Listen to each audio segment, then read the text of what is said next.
Hello guys, it's me again. Honestly, I thought that by now YouTube would be full of videos of people talking about this particular subject. Well, guess I'm the first one. As you all know, Janna was the #1 support for a very long time. Her ability to peel and proc Ardent Sensor for her team was unmatched. Her win rate was insanely high and everyone was first picking or banning her, because whichever team got her would more than likely come out victorious. Then, Ardent Sensor got nerfed and Janna suffered changes to her kit. Players were complaining that she was too safe while requiring no skill whatsoever. Her passive playstyle also gave people no room for playmaking and aggressiveness. In response, Riot made Janna more aggressive and riskier to play. After these changes hit the live servers, some started saying that Janna had been nerfed, while others defended that she had been buffed. No one really knew what to do with this new Janna. That is, until the pros came in with a solution. And this solution was maxing W first on Janna. What these challenger players did was amplify Janna's strengths while minimizing the impact of her weaknesses in her gameplay.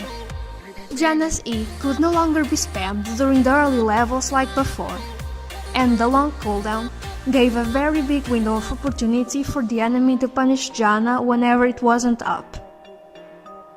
Instead of focusing on shielding, why not take W level 1 and pressure the enemy bot lane with its damage? I've been trying this strategy for the past 2 weeks, and man, does Janna deal damage.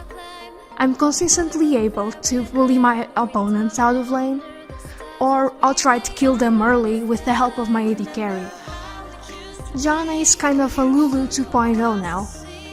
Insane lane pressure and incredible defense in teamfights.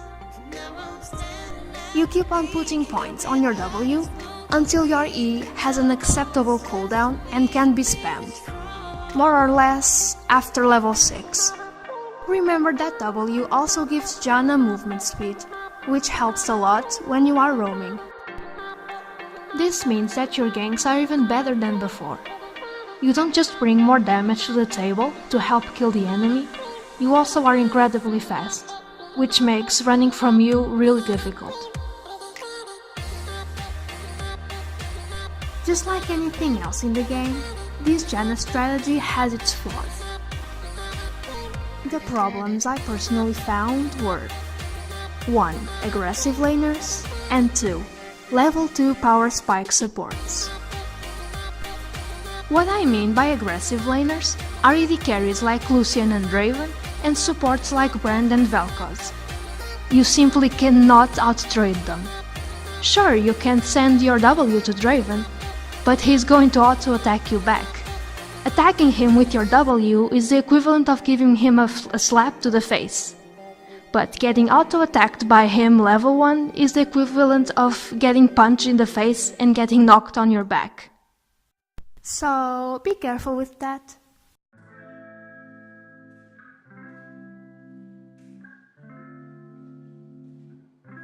If I'm laning against a Leona, I do not take W level 1.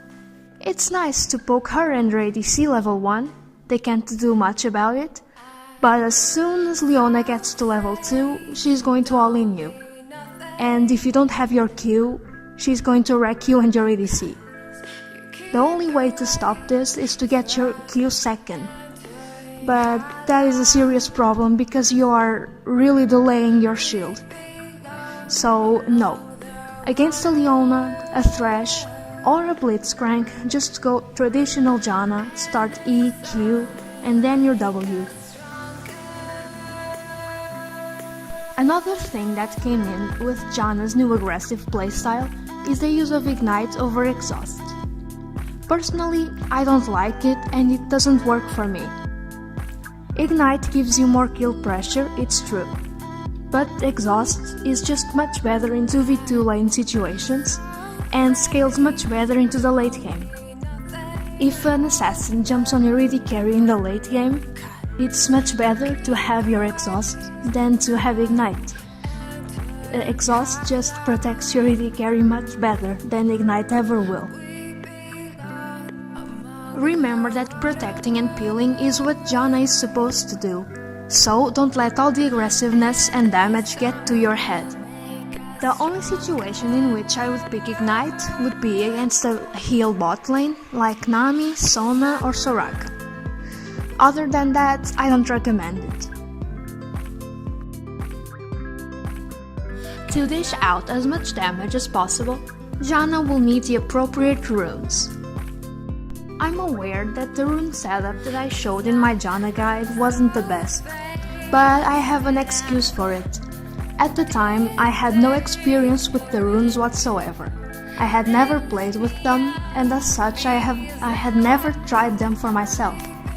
But now, I have a more clear vision of what works and what doesn't work with Janna. I'm going to show you a set of runes for the W Maxing Janna and a set of runes for the more traditional E Maxing Janna. Aggressive Janna. Summon Aerie is still the keystone of choice. Aside from empowering your defensive capabilities, it also is a boost to your overall damage output. The little fox makes your auto attacks in lane hurt, especially during the earlier levels.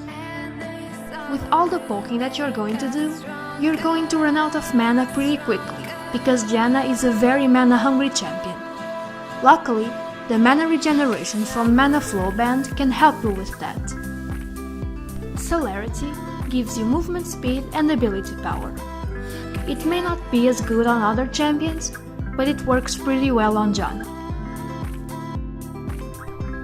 All three runes from the 4th row can work.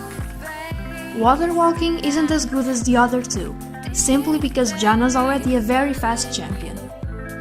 Her W and the boots she buys are more than enough. She doesn't need any more movement speed, especially if you can choose damage instead. Scorch is the most obvious choice for a lane bully Janna, but Gathering Storm can also be an option. I only have one problem with this rune, and I'm going to explain it. Gathering Storm is a time-dependent rune. Every 10 minutes, it grants the user free ability power. You see, the more you climb, the better people get at the game, and the better they get at closing out games, which means that the average bronze game is much longer than the average challenger game. What I'm saying with this is that technically this rune is much better in lower elos than in higher ones, simply because of the length of the game. But for the average player, whose games last between 35 to 45 minutes, I'd say that this rune can be good. So go ahead and try it. All in all, for an aggressive lane Janna, Scorch is just the best for the raw damage it provides.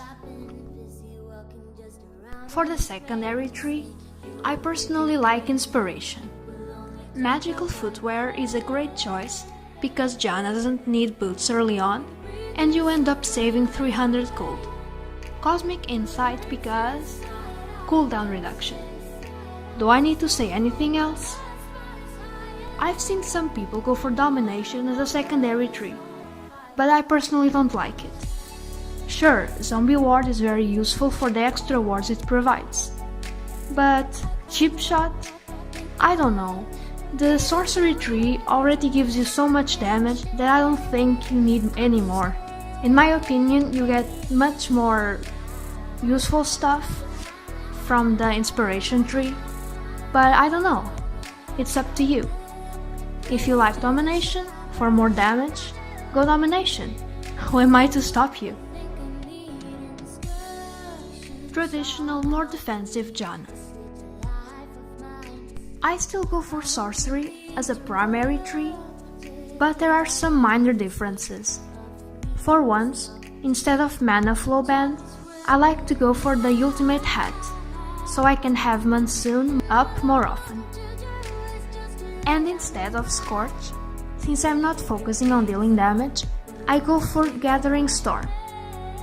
All that AP scaling is going to be very useful in mid and late game teamfights.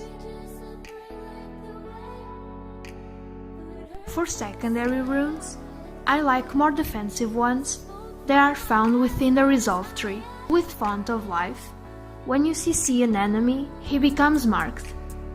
When an ally of yours attacks the enemy that is marked, he gets healed. Revitalize makes your heals and shields stronger. These were my personal thoughts on the new playstyle of Janna and on the new runes. I hope that you enjoyed the video, and better yet, that you managed to learn something from it. Don't forget to like, comment, subscribe if you want, and see you next time. Bye bye guys, love you all.